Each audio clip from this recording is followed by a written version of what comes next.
Boa tarde, sejam bem-vindos de volta. Apenas um lembrete, nós precisamos que vocês, senhoras e senhores, colaborem com a pesquisa de opinião da CESER, que é a nossa Central de Serviços e Proteção ao Seguro da CNSEG. E amanhã nós vamos sortear um iPad mini. São somente 4 perguntas, vocês preenchem o formulário, foi entregue no credenciamento e entregue também no estande da CNSEG. Se preferir, preencha a pesquisa no iPad dos recepcionistas que estão no estande da CNSEG. A resposta não precisa ser identificada. Para tal, basta deixar em branco seu nome e também o nome da empresa. O sorteio será ao final do segundo dia, amanhã, do evento na plenária. O sorteado vai ganhar um iPad mini, mesmo que não esteja presente no momento do sorteio. É bom que vocês colaborem, nós pedimos, vai ser rápido e muito simples e ainda podemos, né, ganhar um iPad mini. Acho que é bom, legal, bom produto. Bem, a desarticulação das quadrilhas de roubo de carros é uma preocupação nacional e está ligada diretamente à preservação ambiental, já que os subprodutos desses roubos são descartados sem o menor cuidado no meio ambiente. A Câmara dos Deputados aprovou um projeto de lei em junho desse ano que regulamenta o funcionamento de empresas de desmontagem de veículos. O autor do projeto, o deputado Armando Virgílio, do PSD de Goiás, presente aqui hoje, diz que essas novas regras vão ajudar a preservar a indústria nacional, a formalizar um negócio já existente e também a cuidar do meio ambiente. Passemos então ao segundo painel do dia, cujo tema é desmontagem de veículos. Como mediador, eu convido o senhor Paulo Marracini, presidente da TENSEG e vice-presidente do Conselho Allianz Seguros. Convido também o palestrante, senhor Fabian Pons, do SESV Argentina. Fabian Pons. E como debatedor, o senhor Francisco Gaetani, que é secretário executivo do Ministério do Meio Ambiente. Eu passo então a palavras, sem mais delongas, ao mediador, senhor Paulo Marracini. Alô. Boa tarde a todos, parabéns pelo ânimo aqui de, depois do almoço, enfrentar uma palestra sobre desmonte de automóveis, né? Pedir desculpas ao Fabian, né? Fabian, aqui no Brasil nós americanizamos tudo, não é Fabian, é Fabian mesmo, né? Então, eu tinha um colega que chama Roger também, e todo mundo chama de Roger. Ele falou, bom, tudo bem. Hoje em dia o roubo de veículos no Brasil representa em números, em grandes números, mais ou menos 440 mil veículos roubados, né? Desses nós conseguimos recuperar mais ou menos a metade, cerca de 50%, varia conforme a unidade da federação.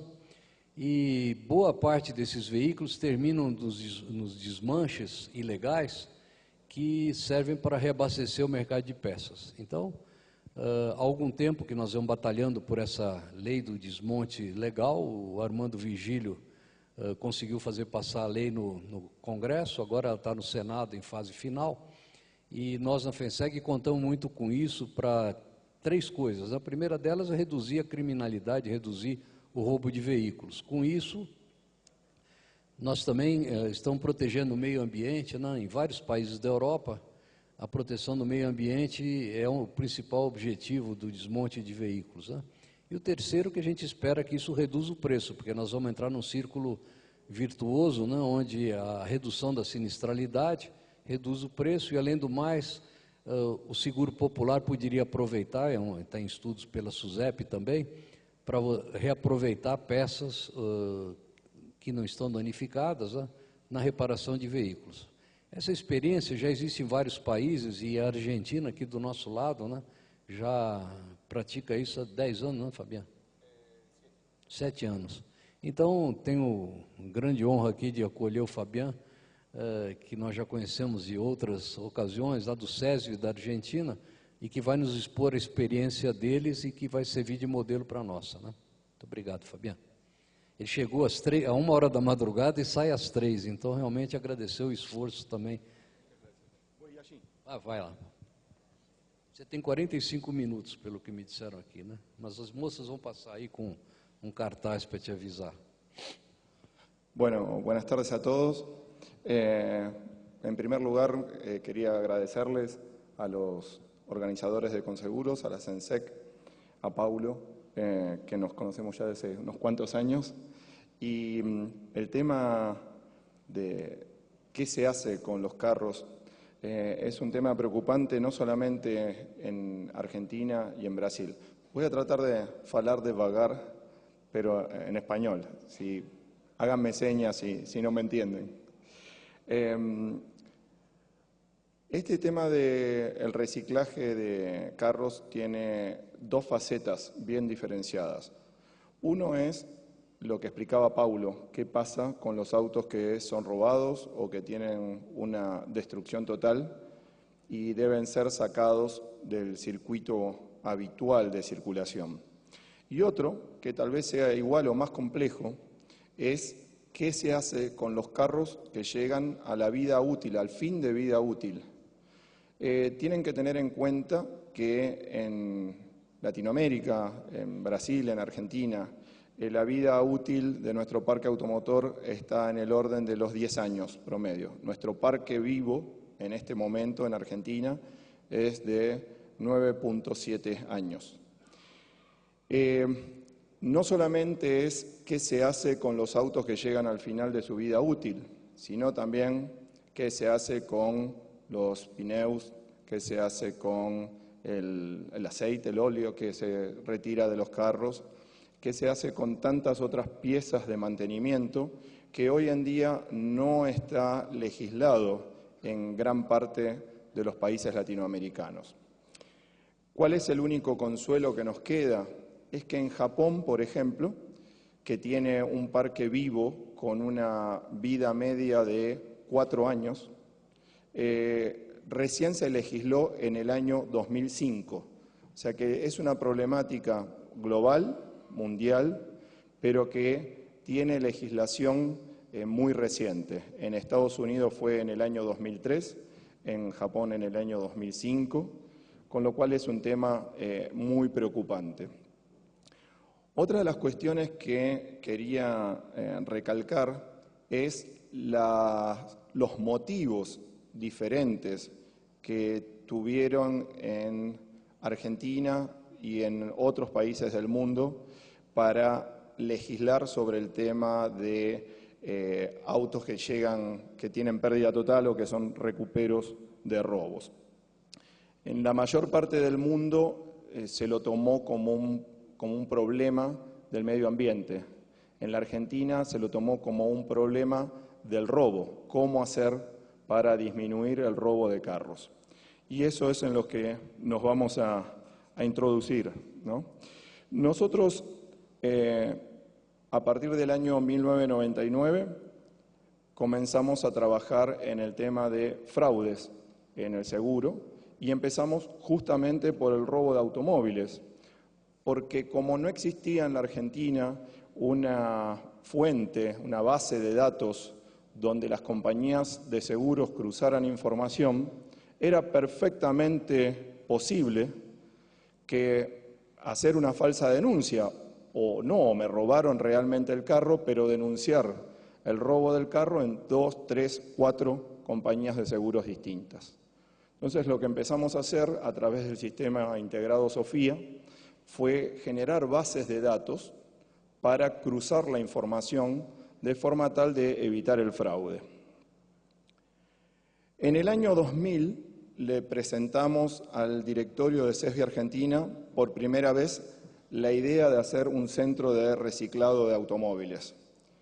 El proyecto fue rechazado por el directorio debido al peligro que representaba el hecho de ser amenazados o directamente matados por los desarmaderos clandestinos.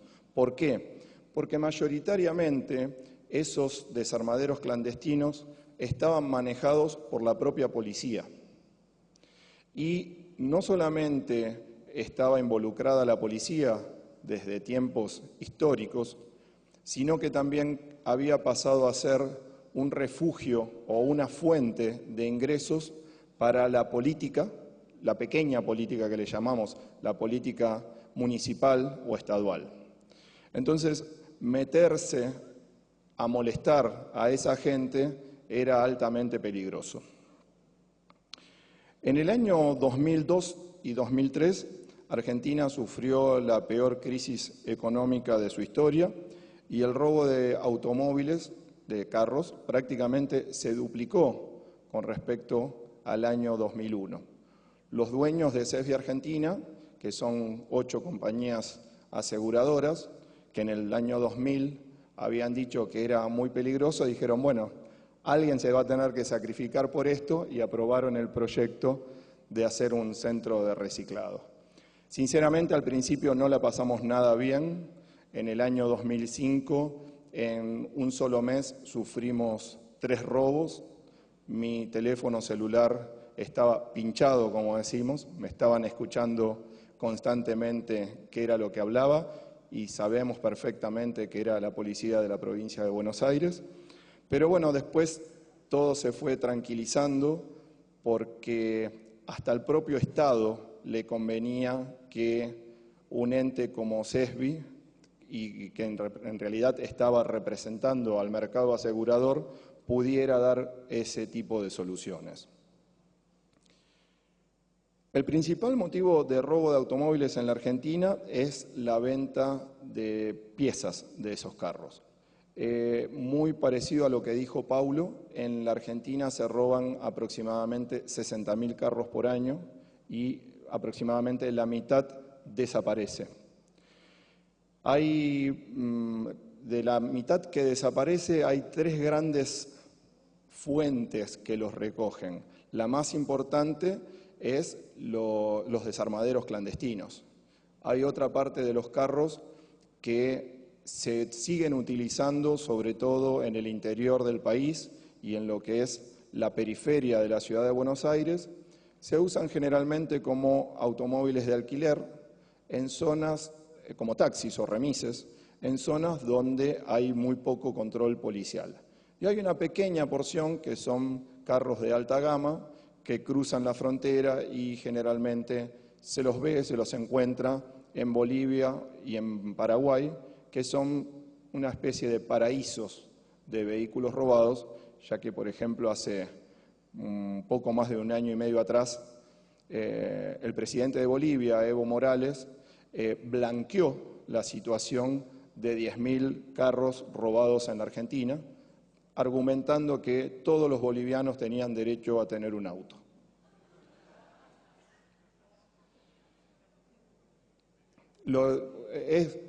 La verdad nos reímos, pero fue cierto, eso es lo terrible.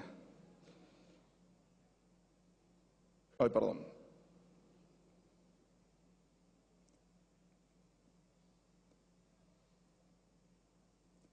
Esta es la curva de evolución de robos.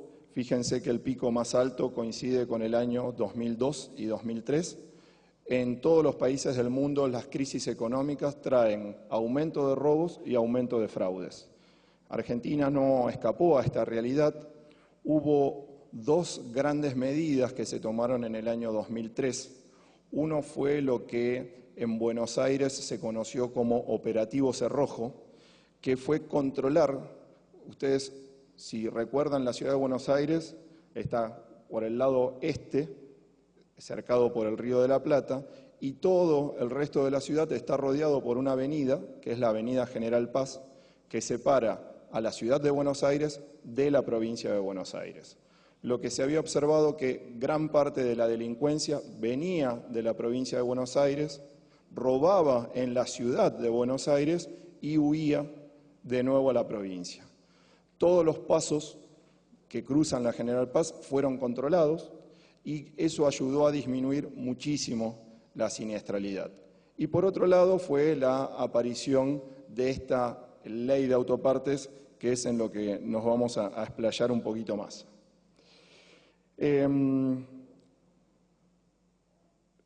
El gobierno nacional, en virtud de la cantidad de robos, puso en marcha lo que les decía, el operativo Cerrojo y también el control a los desarmaderos clandestinos, cerrando gran cantidad de ellos. El problema era que para poder cerrar estos desarmaderos clandestinos necesitaban una orden legal, una orden de allanamiento, para que la policía pudiera ingresar.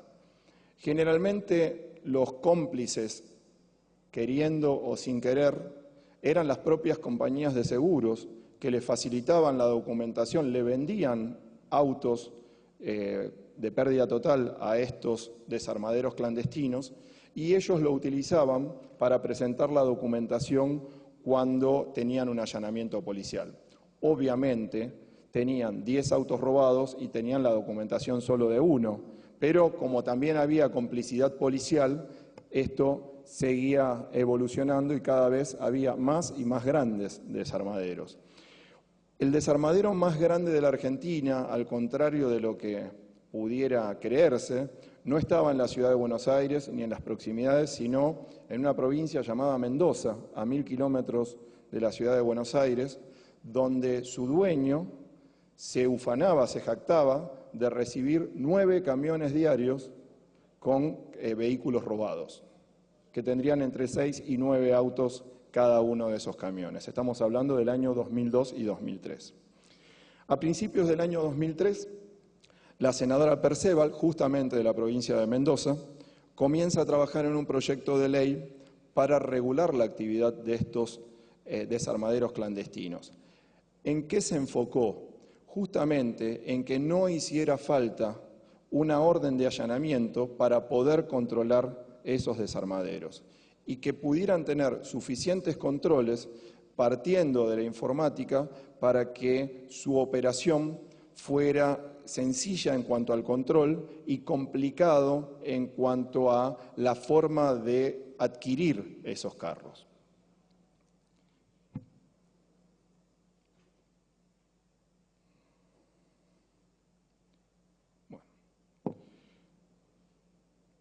En el 2003 se presenta la ley 25.761, que fue promulgada y conocida como Ley de Autopartes. Por más que tiene un nombre mucho más complicado, se la conoce como Ley de Autopartes.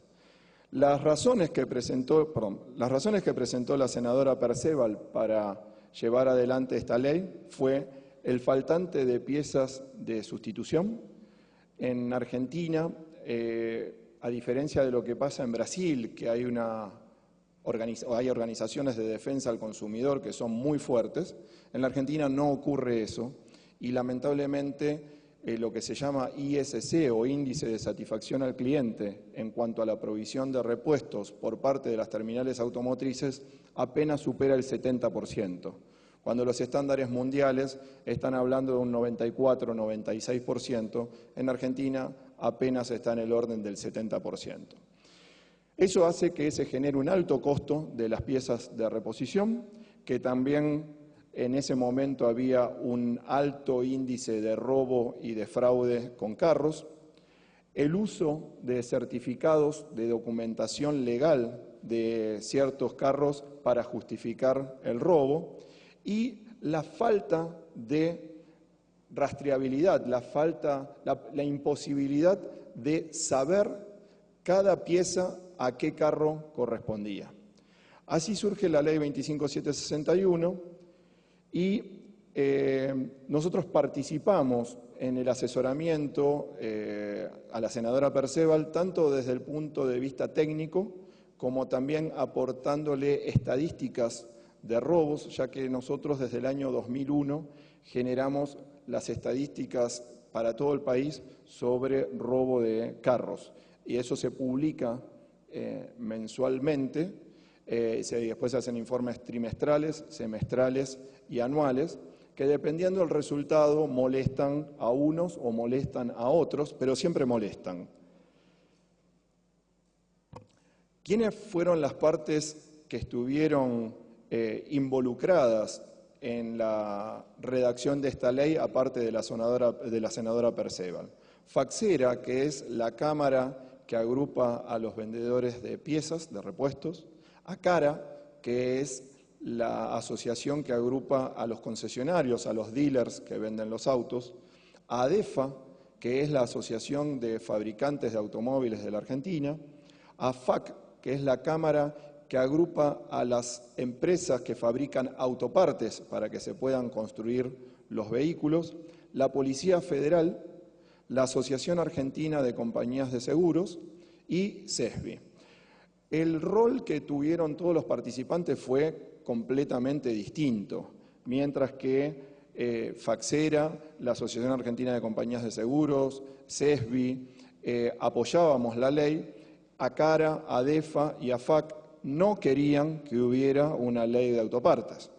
Obviamente, para las automotrices, lo mejor que puede pasar es que desaparezcan 30.000 autos por año, porque son 30.000 autos más que se van a vender. Hay un dato que muchas veces no se tiene en cuenta.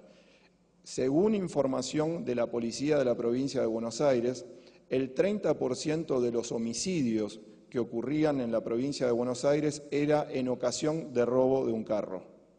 Por eso se hablaba de las piezas manchadas con sangre, porque muchas veces se mataba para poder robar estos autos. Con lo cual las automotrices muchas veces miraban su conveniencia económica solamente, sin tener en cuenta el problema social. CESBI Argentina decide crear un proyecto de reciclaje y hay 4 razones principales en las cuales nos basamos para hacer este centro de reciclado. Primero, cortar el circuito de alimentación de materia prima y documentación legal que se utilizaba para cubrir los vehículos robados.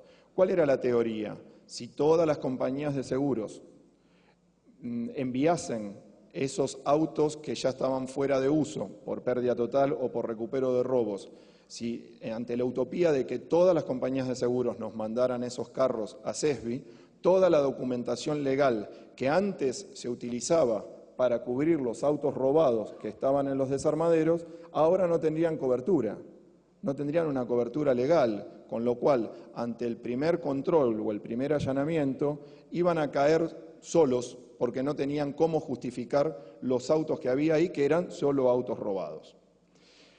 El segundo punto era generar la purificación de los restos de los vehículos que salen de circulación, que tienen destrucción total o por obsolescencia, protegiendo así el medio ambiente y cumpliendo las normas medioambientales. En la Argentina, por suerte, se está mejorando en el cumplimiento de las normas medioambientales, pero hace 10 años atrás era muy poco lo que se hablaba sobre este tema y lo poco que se hablaba no se cumplía. Entonces era un muy buen argumento para apoyar esta ley. El tercer punto era reciclar las partes recuperadas de esos carros a fin de proveer al mercado reparador de piezas que de otra forma hubiesen sido muy difíciles de obtener. Y estas piezas lo que tendrían era un certificado de calidad y hasta nuestra propia trazabilidad, porque nosotros certificamos con unos carimbos adhesivos la legitimidad de cada una de las piezas que nosotros vendemos. Y el cuarto punto fue cumplir con las disposiciones de la Ley 25761 y su decreto de aplicación, que es el 744, que especifica las medidas que serán tomadas por las aseguradoras al momento de declarar la pérdida total de un vehículo. Esta ley que promulgó la senadora Perceval afectaba directamente al mercado asegurador y le obligaba a informar sobre todos los vehículos que, habiendo tenido un siniestro, el costo de la reparación superaba el 50% del valor del auto. Esta parte de la ley, que era muy importante a fin de evitar el fraude, jamás se cumplió, nunca se cumplió, nunca se cumplió. Y es un tema pendiente que tiene la Superintendencia de Seguros de la Nación en Argentina. Por otro lado, sí, la ley es muy clara y dice que si la compañía de seguros da de baja de circulación ese auto con un formulario, que ahora vamos a verlo, que es el formulario 04D, la responsabilidad por las cuestiones ambientales y por la legalidad de lo que se venda de las piezas de ese carro pasa a ser del centro de desmanche y ya no de la compañía de seguros. En cambio, si la compañía de seguros da de baja ese auto con el formulario 04 común, lo que pase de ahí en más sigue siendo responsabilidad de la compañía de seguros.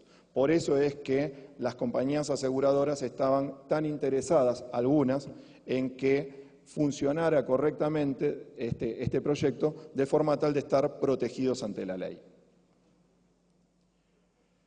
En el año 2004 se decidió usar un predio que teníamos al lado de lo que es Sesbi Argentina y generar Sesbi Auto, a pesar de que no teníamos ningún tipo de incentivos fiscales.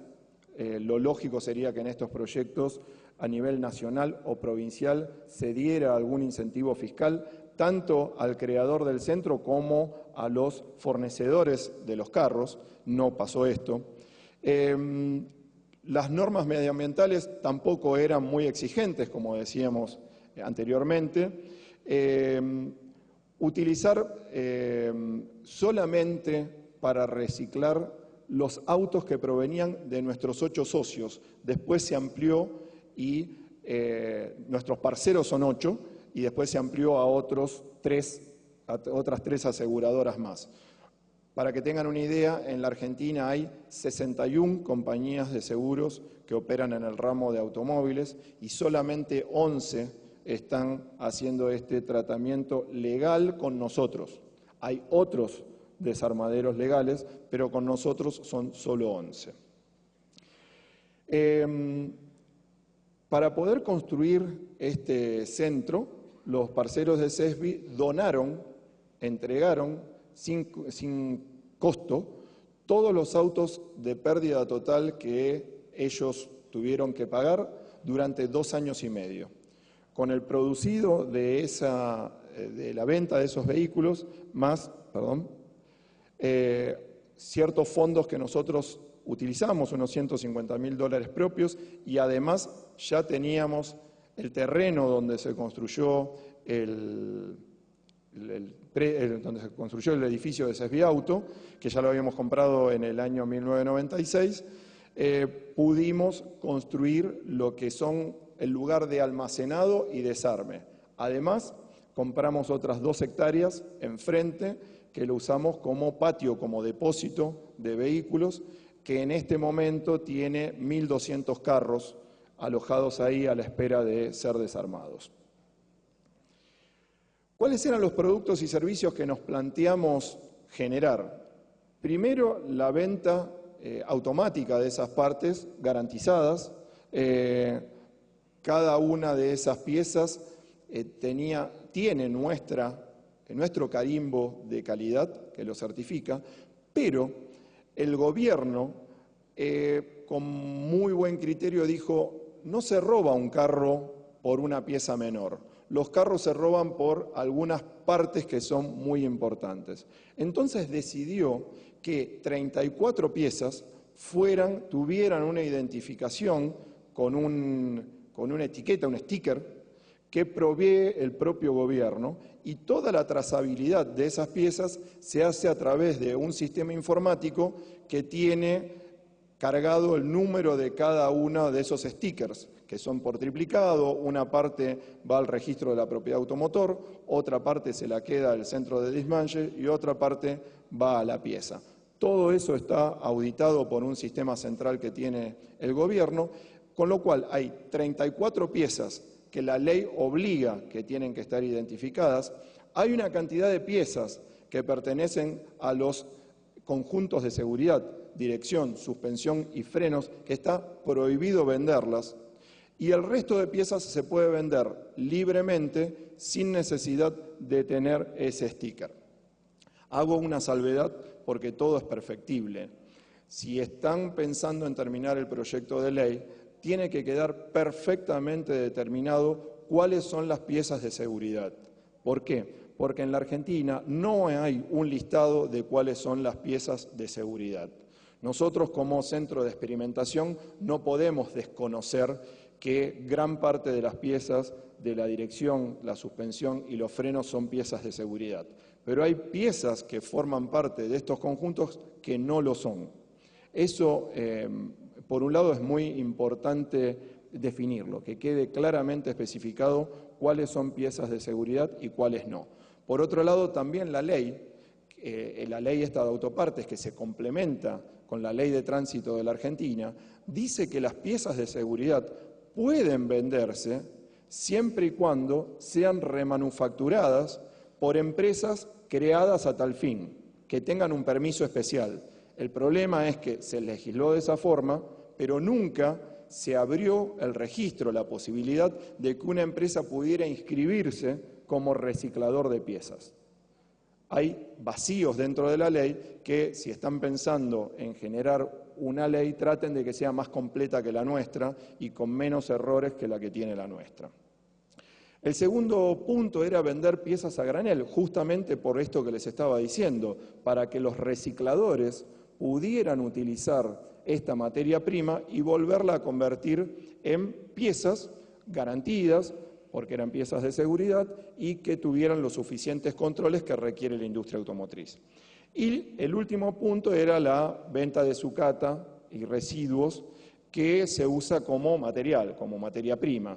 Lo que hoy vendemos es azo, aluminio, cobre, pero se podrían utilizar muchas más cosas como el vidrio o las telas o distintos subproductos que surgen del auto, y nosotros siempre decimos que nuestro objetivo es hacer del auto una vaca. En la vaca se utiliza todo, desde el cuero, la carne, las pezuñas. Bueno, el auto tiene que convertirse en una vaca, tiene que tratar de ser reciclable de todo. ¿Por qué decimos esto? No es un invento nuestro. Tuvimos la suerte de ser elegidos por JICA, la Agencia de Educación de Japón, y nos invitaron a pasar un mes en Kioto, viendo cómo era la nueva legislación japonesa y viendo cómo eran los centros de reciclado japoneses. Un auto japonés en promedio pesa 1.100 kilos. Cuando van a los centros de reciclados, aproximadamente el 50%, 550 kilos, se reutiliza como repuestos. Repuestos que, oh sorpresa, no se venden en Japón, sino que se venden en África. ¿Está? Porque es muy interesante esto de los países que hablan de la protección al medio ambiente y lo que hacen es proteger su medio ambiente poniendo la basura en el medio ambiente del vecino. De los otros 550 kilos, aproximadamente la mitad se utilizan como materiales, como materia prima, y lo que queda se incinera y se termina en un pequeño paquete de aproximadamente 55 kilos. Eso es lo que queda de residuo final de un vehículo, que los japoneses actualmente los están alojando en islas que dedicaron solamente a eso, y lo están dejando ahí a la espera de tener mejores procesos para volver a reprocesar esos pequeños residuos que les quedaron. Bien. ¿Cómo está constituido hoy CESBI? Lo que ven ahí es el edificio grande de techo claro, es el centro de reciclado. Ahí tenemos la parte de desmanche propiamente dicho y de almacenamiento.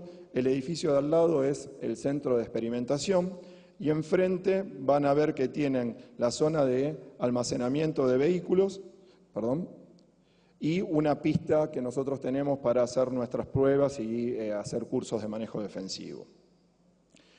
Las áreas de desmontaje tienen elevadores normales. Hoy tenemos 7 zonas de desarme. Estamos recibiendo unos 500 autos mensuales, o sea que vamos a terminar este año superando todo lo que teníamos presupuestado. Nosotros estábamos hablando este año de tener 4.800, 5.000 autos como mucho, y vamos a estar cerca de los 6.000 autos que vamos a recibir en el año. Lamentablemente, para las compañías de seguros, debido a la falta de repuestos, porque la economía argentina está cerrada, es muy complicado importar piezas, el alto costo que tienen las piezas, esos dos factores juntos hacen que ante un choque de poca envergadura, un auto pase a ser pérdida total. Entonces nosotros teníamos pensado un crecimiento para este año del 12% y la realidad indica que estamos creciendo en un 38% en la cantidad de autos recibidos. Bueno, tenemos un depósito de piezas recicladas que tiene aproximadamente 3.800 metros cuadrados con 12 metros de altura, con lo cual el volumen cúbico que tenemos ahí es muy importante y ahora estamos creciendo en un 30% más en volumen, ya que desafectamos un área que teníamos de oficina donde reparábamos carros y lo transformamos en zona de depósito de piezas. Los vehículos en un principio los enviábamos de esta forma, los desarmábamos y los mandábamos al lugar donde producen el ASO en la Argentina, llamado Scrap Service, pero teníamos un problema, que como había piezas de seguridad que no se desmontaban, encontramos que los camioneros paraban, los conductores de los camiones que transportaban estos vehículos, paraban a mitad de camino y ellos seguían desarmando el auto para vender las piezas de seguridad. Entonces hicimos un acuerdo con Scrap Service y tenemos nosotros ahora la compactadora y lo que hacemos es compactarlos. Primero los hacíamos cubos, ahora por una cuestión de practicidad solamente se los aplasta, se los apila de a 3, se aplastan y se envían a la fábrica de acero. Este es el vehículo número 10.000 que procesamos, ya hemos superado los 20.000 autos desde que empezamos las operaciones.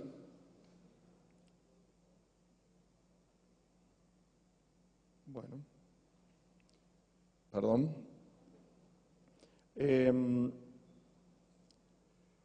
Nosotros hoy le estamos comprando los autos solo a nuestras compañías socias.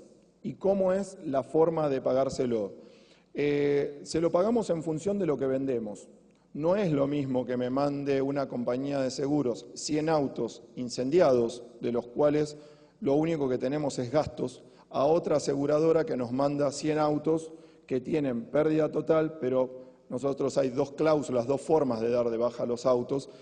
Cuando hablamos de la cláusula del 80% es porque si el valor de la reparación del auto supera el 80% del valor venal, se lo considera pérdida total.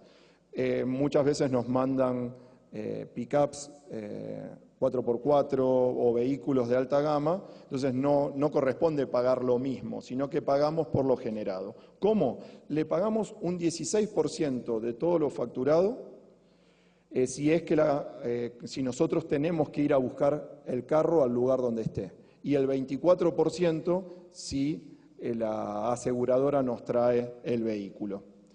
Esto se lo pagamos trimestralmente y estamos facturando aproximadamente 5 millones de dólares por año, con lo cual esto se ha convertido en una fuente de ingresos también para las compañías de seguros, que muchas veces dicen que están obteniendo mucho menos dinero de lo que obtenían antes, lo cual es cierto, porque antes pasaba cosas tan ridículas como que un auto que lo había pisado el tren, por ejemplo, que no quedaba nada asado, y vamos a suponer que el auto valía 100.000 pesos, 10.000 dólares por decir un valor, valía 10.000 dólares en un estado normal, cuando estaba completamente destruido, el comprador de esos restos pagaba 5.000.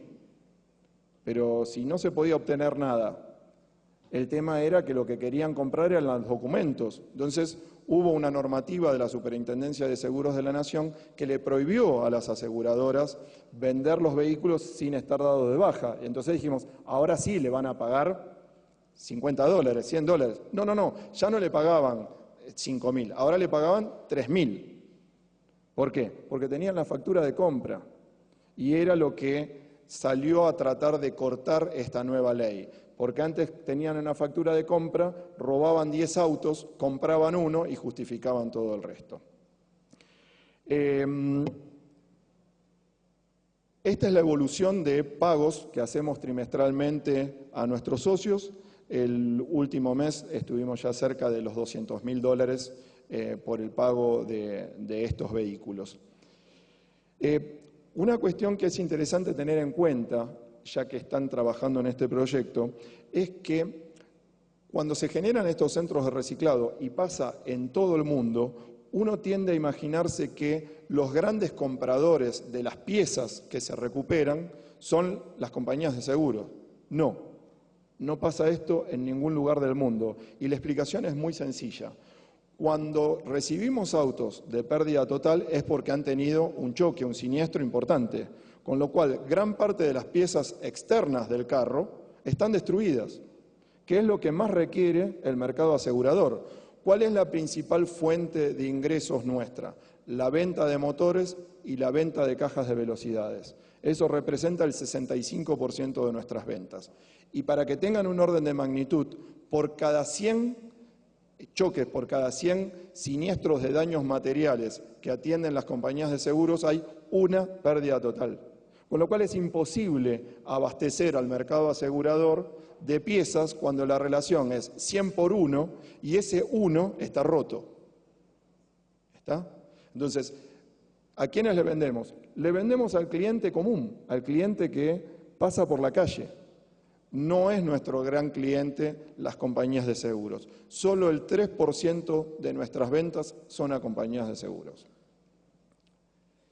Estas son las obleas de las cuales yo les comenté que genera el gobierno argentino para hacer los controles. La parte grande de la oblea va pegada en la pieza y las otras dos partes son una para el centro de reciclado y otra para los archivos del gobierno.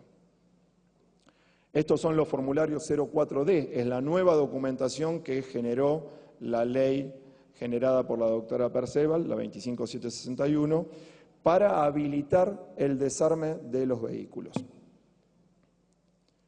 Cosas interesantes. En la Argentina no hay centros de reciclado que...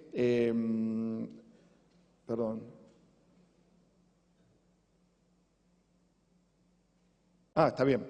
No existen centros de reciclado formales para poder procesar los autos que terminan su vida útil.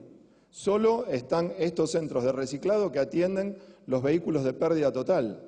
Es muy interesante que en toda la región se empiece a legislar sobre qué vamos a hacer con los autos que ya no circulan más, que nadie los quiere, porque hay que hacer un trámite administrativo muy problemático.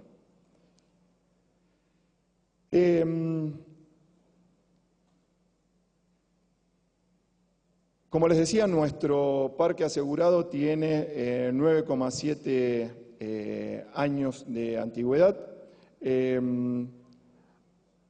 Hoy en día hay 41 centros de reciclados que se inscribieron formalmente.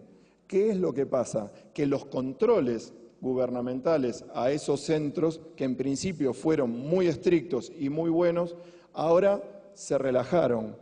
No hay más esos controles. Entonces, muchos tienen una fachada de centro de reciclado legal y por atrás están comprando autos robados. Con lo cual, no solamente es importante tener una ley, no solamente es importante tener los centros de reciclado de automóviles, sino que es muy importante tener organismos de control para que monitoreen y controlen la operatoria, el control del medio ambiente y que no se estén reciclando autos robados. Como les decía anteriormente, en lo que es desmontajes legales, las piezas más vendidas son motores, cajas de velocidades y en una parte muy menor son las piezas externas de la carrocería, justamente porque son vehículos dados de baja. Los gobiernos nacionales y provinciales no están trabajando en ningún estímulo a los centros de reciclados. Gran parte de las empresas y de la gente se dio cuenta que era muy bueno tener estos centros de reciclados, de forma de poder comprar piezas que de otra forma no las hubiesen conseguido a precios muy razonables y que no sean piezas robadas. Mucha gente no quiere ser cómplice del delito. Lo que no hay es alguna cantidad importante de centros de reciclados para camiones, que es toda una especialidad y que requiere de instalaciones distintas. Y en lo que es a CESBI Argentina respecta, estamos pensando en un futuro en expandirnos y tener otros centros de reciclado en el interior del país. Hoy tenemos un solo centro de reciclado y 2 puntos de venta de repuestos, además de tener 9 distribuidores, 9 representantes a nivel nacional. Pero estamos pensando que si se mantiene esta tendencia a crecer en la cantidad de autos de pérdida total, a hacer nuevas instalaciones en otros 2 puntos del país, que sería uno en el norte y otro en el sur de la Argentina. Nada más, muchas gracias y cualquier pregunta, después seguramente tendremos algún espacio para contestarla. Muchas gracias.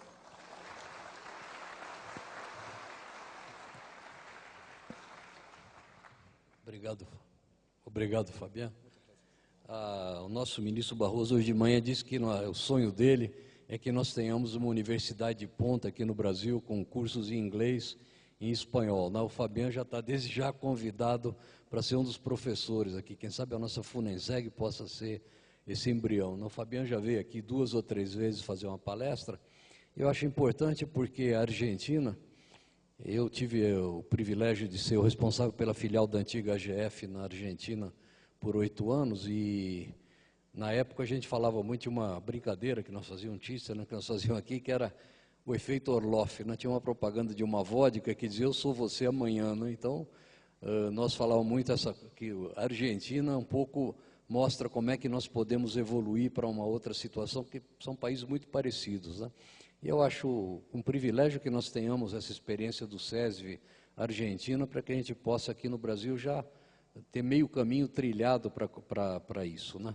Então, muito obrigado. Temos aqui mais um argentino, o Edward Langner, que é o presidente atual da Allianz, também que teve foi presidente da filial argentina, então a experiência argentina pode nos auxiliar muito aqui no... Eu tenho que cumprir horário, né? O Paulo está ali dando risada, o Paulo Santos foi meu coordenador de painel, tenho muita dificuldade para me segurar, né? Aqui você não tem nada a ver.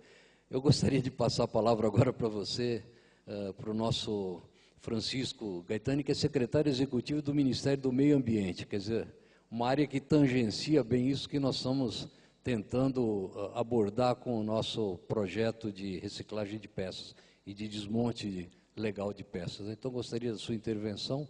Aqui me informam que você teria 15 minutos e que depois o público quiser fazer perguntas, terá mais 15 minutos e deverá dirigir as perguntas para o microfone. Então, levantar a mão e perguntar. Onde você quiser, se preferir sentado.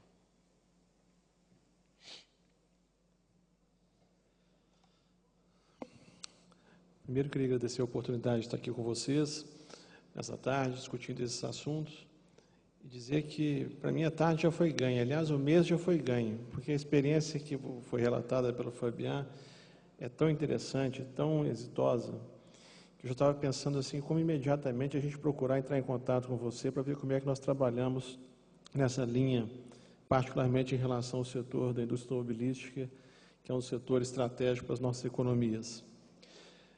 A área de meio ambiente tem passado por muitas mudanças nos últimos anos.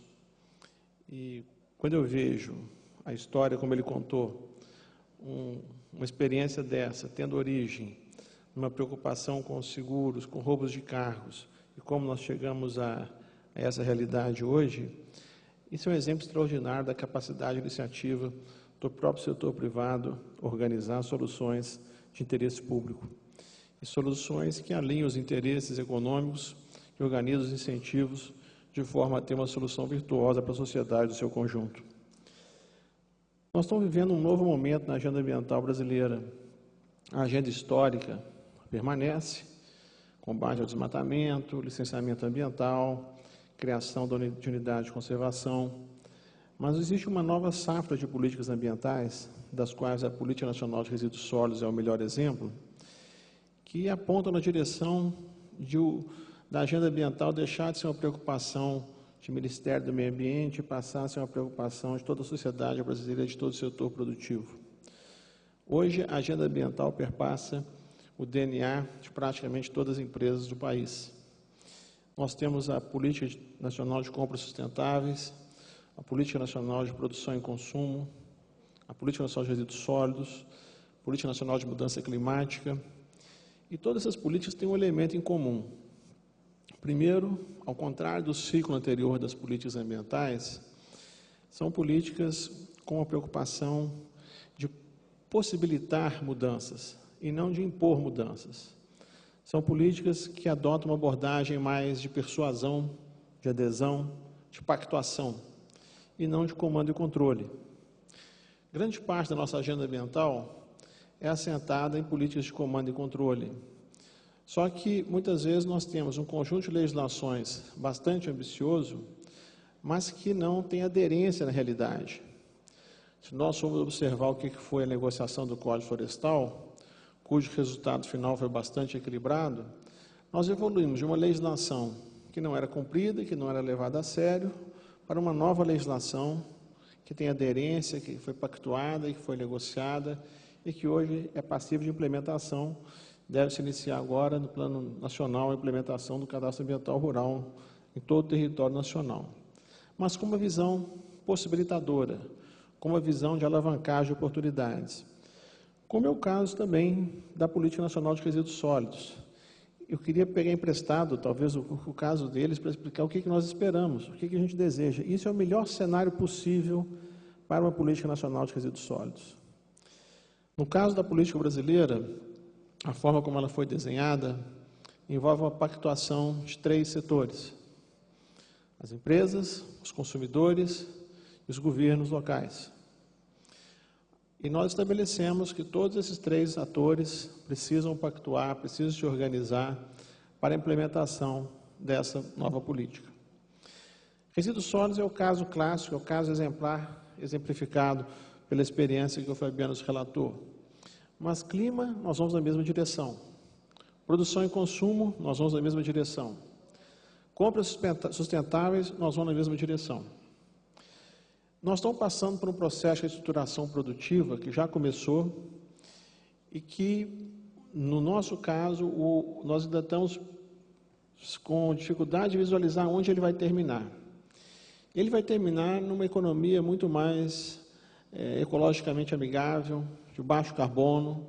O Brasil é G1 em termos ambientais globais, do ponto de vista da distribuição dos recursos naturais. Nós somos G1 em florestas tropicais, somos G1 em biodiversidade e temos uma das maiores reservas de água doce do mundo. Bom, essa parte a natureza, a providência divina resolveu. Mas a parte do que fazer com isso, de preservar, de capitalizar, de alavancar negócios a partir dessas oportunidades, essa cabe a nós. Do contrário, podemos também destruir nossos ativos. Mas a realidade hoje é que a questão ambiental está deixando de ser uma realidade apenas rural, apenas vinculada aos ativos naturais do país, passando a ser uma realidade urbana. E, enquanto realidade urbana, a questão da destinação dos resíduos sólidos é chave. Todos nós sabemos que talvez não haja chaga maior no país do que a questão do saneamento básico. Se nós observarmos o desempenho do país em relação aos Objetivos de Desenvolvimento do Milênio, o Objetivo de Desenvolvimento do Milênio no Brasil pontuou pior foi saneamento básico. E nós estamos falando aqui de lixões, estamos falando aqui de coleta seletiva, estamos falando de reciclagem e do tratamento dos resíduos do nosso processo produtivo. Esse desenho da Política Nacional de Resíduos Sólidos, esse desenho ele parte de 2 premissas. Primeiro, que cabe ao Estado induzir o entendimento e a busca dos acordos. Segundo, que todos têm que colaborar para que a gente possa chegar ao entendimento em relação ao assunto. Em relação às prefeituras, há um prazo, no segundo semestre de 2014, para que todas disponham de aterros sanitários e coletas seletivos. Nós conhecemos o Brasil, sabemos o desafio que isso significa.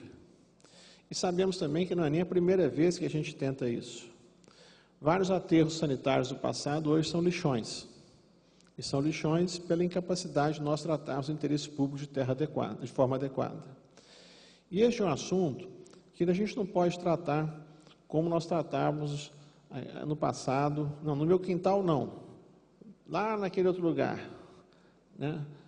Nós precisamos resolver isso do ponto de vista de uma sociedade que coletivamente enfrenta seus desafios. Esse prazo, ele depende em grande parte da ação do poder público municipal, que é a competência, a instância de governo equacionar. Por outro lado, do ponto de vista do setor produtivo, nós estamos organizando, do ponto de vista de negociações, determinadas cadeias produtivas elencadas como prioritárias para trabalhar esse processo. A cadeia automotiva não foi escolhida uma das prioritárias porque talvez a gente não tivesse a clareza ou a disposição política para enfrentar esse debate. Mas como experiência tão bem sucedida como essa da Argentina, eu acho que nós vamos procurar rever esse calendário e colocar essa discussão na ordem do dia. Nós tivemos no passado algumas cadeias produtivas já com todo esse processo equacionado. A cadeia de embalagem de agrotóxicos, óleos usados e a parte de pilhas e baterias. Hoje nós estamos discutindo a logística reversa de 5 cadeias. Tivemos também pneus. Nessas 5 novas cadeias, nós estamos falando de medicamentos, óleos, a parte toda de embalagens, óleos lubrificantes, embalagens, eletroeletrônicos e lâmpadas. Cada cadeia dessas tem componentes nacionais, importados, tem desafios diferentes. E a questão que se coloca é como é que a gente reparte o custo nessa cadeia. Quem vai pagar essa conta? Essa é uma conta da sociedade, e que nós temos que cada uma delas está sendo discutida a exaustão. O contraponto interessante desse debate é que isso foi mostrado pelo exemplo, isso é um grande negócio, isso é uma atividade rentável, desde que estruturada economicamente de forma eficiente. Este não é um desafio trivial no nosso caso. Por quê? Esse assunto envolve também uma questão de logística. O assunto logística reversa no contexto do país, quando a gente pensa do ponto de vista do território nacional, São Paulo é um mercado onde praticamente tudo se resolve. Mas como é que você dá uma finalização útil para uma geladeira na Amazônia ou no Nordeste, onde a questão da distribuição no território, a questão da escala, a questão do meio de transporte é muito mais complexa que no Sul-Sudeste. Esses são alguns desafios que a gente está enfrentando nesse momento. É claro que nós estamos vendo aqui o resultado de um trabalho de anos, um trabalho, sem dúvida, que enfrentou uma série de contrapontos, uma série de obstáculos, e que hoje é uma experiência exemplar. E é exatamente o que nós estamos buscando estruturar do ponto de vista da nossa política nacional de resíduos sólidos. Nós precisamos de boas práticas, nós precisamos de acreditar que esse é um bom negócio e precisamos de acreditar que esse é um bom negócio para toda a sociedade brasileira. Várias das iniciativas nessa área no Brasil já foram ensaiadas antes e fracassaram. Nós temos agora uma oportunidade histórica diferente. As grandes empresas multinacionais e estatais já têm isso praticamente equacionado. Elas, até pelo seu protagonismo nas cadeias produtivas em que se inserem e pelos seus processos de certificação e de compliance ambiental, elas já estão tomando todas as providências para que produzam uma pegada neutra, para que equacionem todos os seus resíduos. O problema não são essas empresas, o problema são as empresas de porte médio, pequenas empresas, microempresas, ou as empresas localizadas em regiões cujo acesso é diferenciado. Nós precisamos encontrar uma forma de organizar os incentivos econômicos de forma a que favoreça esses negócios. A experiência que o Fabiano nos trouxe mostra como, num setor tão estratégico e tão complexo como a indústria automobilística, isso foi possível. De nossa parte, nós já estamos engateando em relação a essa política. Nós temos desafios aí de implementar a política, temos o desafio de organizar um sistema nacional de informações relacionadas a resíduos sólidos e temos o principal desafio, que é persuadir a sociedade brasileira, o setor produtivo, de que essa é uma política que ela vale per si, além dos seus eventuais ganhos do ponto de vista ambiental. Um autor internacional, ele costumava definir os incentivos e chamar os incentivos de 3 formas. Havia o porrete, a cenoura e o sermão. Os porretes e a cenoura são um pouco caros e sempre quando você os retira, há o risco de se voltar ao comportamento anterior. Nós precisamos utilizar mais o sermão, a persuasão nesse processo, para que haja o genuíno convencimento de que esse é o caminho a ser trilhado. Uma vez convencidos, você não precisa de incentivos nem negativos e nem positivos. Mas o ideal é que a gente combine os 3. É isso que nós estamos debatendo hoje no país. Coincidentemente, talvez vocês saibam, estejam a par, nós temos essa semana, começamos na quinta-feira, a Conferência Nacional de Meio Ambiente. O tema dessa Conferência Nacional é justamente a Política Nacional de Resíduos Sólidos. Ocorreram conferências em 3.500 municípios, 27 estados, que vão desaguar aqui em Brasília, na quinta-feira, de quinta a domingo, para discutir, para debater as melhores formas de implementar a Política Nacional de Resíduos Sólidos. Várias entidades, vários grupos profissionais, vários movimentos sociais, aqui com destaque para os catadores, vão participar desse evento. É uma forma de se procurar identificar os gargalos que nós temos pela frente e as políticas públicas necessárias para superá-los. Agora, este é um assunto que não vai ser o governo apenas que vai resolver. A solução desse desafio passa fundamentalmente por quem conhece o negócio. Quem conhece o negócio é o setor privado.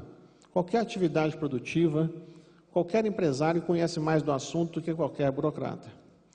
A Política Nacional de Resíduos Sólidos vai depender fundamentalmente da contribuição de empresas, de seguradoras, de agentes financeiros, de consultores, de entidades profissionais, para encontrar as melhores soluções para os seus setores. E eu acredito que os senhores estão cada vez mais envolvidos nesse processo. O debate de risco hoje é um debate de risco ambiental, é um debate de risco climático, é um debate de risco relacionado a eventos extremos. Se há uma nova indústria no mercado de riscos se expandindo espetacularmente em âmbito mundial, é a que envolve a área de meio ambiente. E a área de seguros no Brasil em relação a esses temas é ainda incipiente.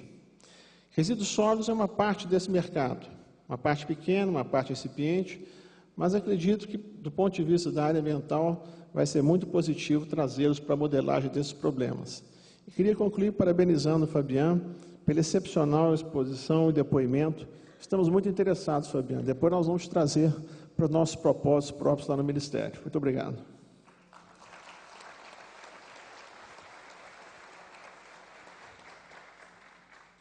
Queria agradecer muito a sua participação, Francisco. Eu acho que está no centro das nossas preocupações da Federação.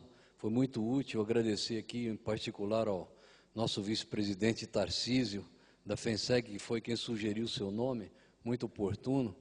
E colocar a nossa federação e a CNSEG à disposição. Realmente nós temos muitas áreas em comum, né? Toda a parte de inundações nos preocupa muito, toda a parte de preservação do meio ambiente, até descarte de geladeira. Não sei como é que nós vamos chegar lá, mas também poderemos contribuir, né? Então, muito obrigado por sua participação. E agora temos 15 minutos para perguntas do público. Eu pediria que a pessoa se levantasse, nós temos microfones à disposição, se identificasse dizendo o nome e a empresa, né? E dirigisse a pergunta a um dos nossos palestrantes.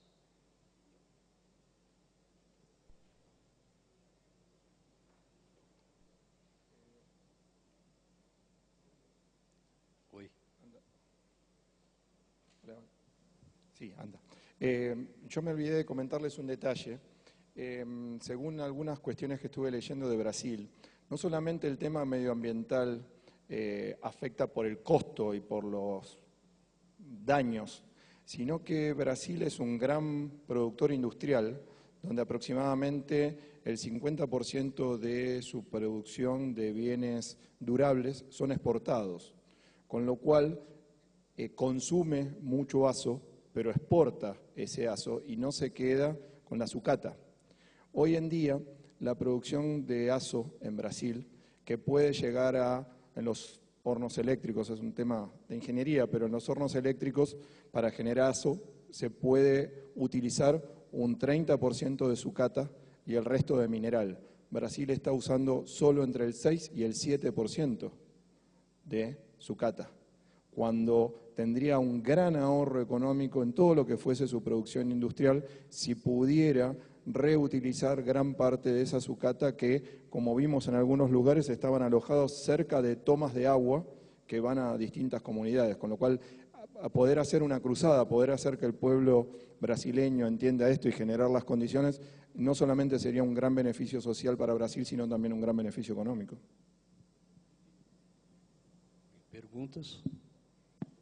Não precisa todo mundo perguntar ao mesmo tempo, hein? Por vez, por favor. Ali? Não. Tem uma lá no fundo. Boa tarde a todos, eu sou o Eduardo da Porto Seguro. Fábio, quando a gente olha o gráfico que você nos apresentou, fazendo uma análise do momento que o SESV se tornou operacional até o último ano do gráfico, a gente viu que tem um crescimento no roubo. Se a gente olhar em números relativos, na data de hoje, o patamar é igual ao do começo do gráfico. Mas se a gente comparar com o tamanho da carteira dos veículos, o crecimiento da cartera fue mayor que el crecimiento del robo? Sí, exactamente. Si uno mide la frecuencia de robo, que es lo que miden las compañías de seguros, bajó. Ahora, cuando uno mide en cantidad de autos, carros robados desde el año 2005 al 2013, hay una tendencia a subir en cantidad y a bajar en frecuencia.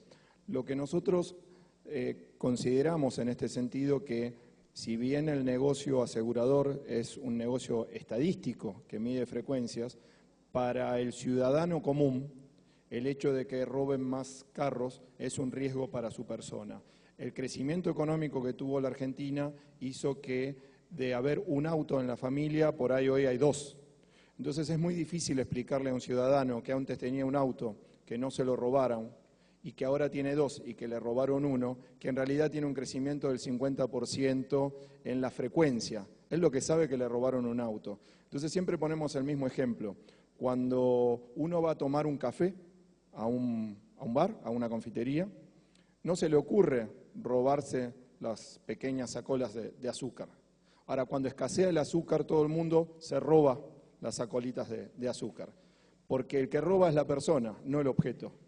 No es tan, para el ciudadano común, no hablo para el mercado asegurador, no es tan importante la frecuencia, sino la cantidad de ocasiones de robo y el peligro que representa para ellos. Obrigado.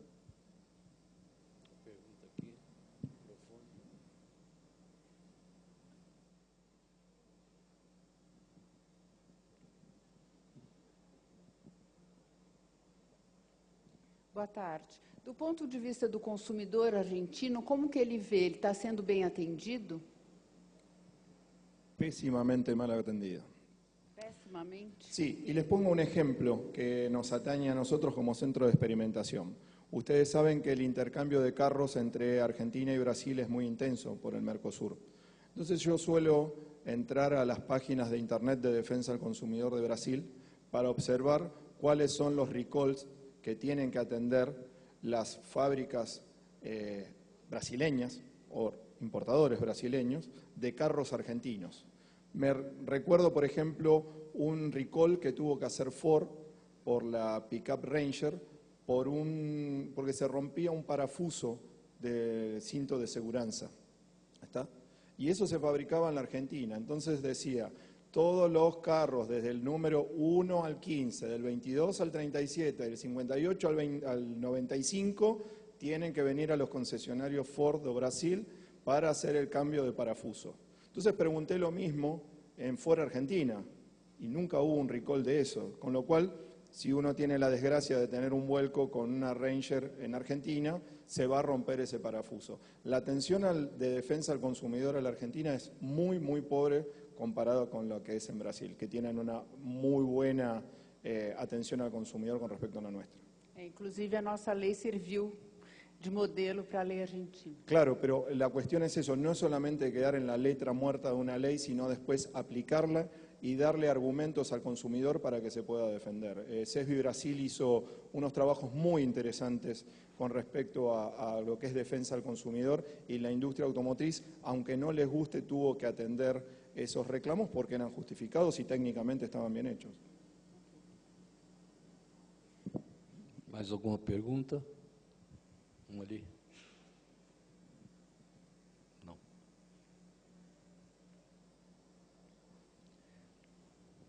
Bom, acho que não há mais perguntas, então eu vou responder algumas que vocês não perguntaram, né? Aqui no Brasil, então, a nossa federação tem trabalhado intensamente no sentido de adaptar o modelo argentino para a nossa realidade aqui. A SUSEP tem nos ajudado muito, o Armando Vigílio, como já mencionei, nos ajudou muito também com a lei que já foi aprovada no Congresso e que vai passar pelo Senado, esperamos que rapidamente, e tem pelo menos uma desmontadora oficial já preparada, né? Desarmadora, como eles dizem lá, né? Pelo menos uma companhia que já está preparada para começar a trabalhar. Então, eu acho que o nosso objetivo é que no ano que vem, se tudo correr bem, nós já comecemos a trabalhar nesse sentido, né? E aí eu acho que o consumidor aqui vai ser bem atendido, porque ele terá à sua disposição peças mais baratas, né? No sentido em que você, recuperando um número só para citar, para concluir, porque já me disseram aqui, se não tiver mais pergunta, encerrar, deve ser o Paulo Santos que mandou botar isso, não é você não, Paulo? Não, me disseram aqui para encerrar, mas um número que eu acho interessante, que foi dito pelo Pomaroli, que é outro vice-presidente nosso, que trabalha na Porto Seguro, apresentado no Congresso de Corretores, que eu acho interessante, um veículo de R$30 mil, hoje em dia aqui no Brasil, se você pegar todas as peças que compõem esse veículo e tentar recompô-lo com as peças, vai custar R$80 mil. Então, a gente vê a diferença que existe em você poder além de proteger o meio ambiente, não jogando a peça fora, existe um barateamento também da reposição das peças que não sejam de segurança, né? Muito obrigado a todos e encerrada a sessão.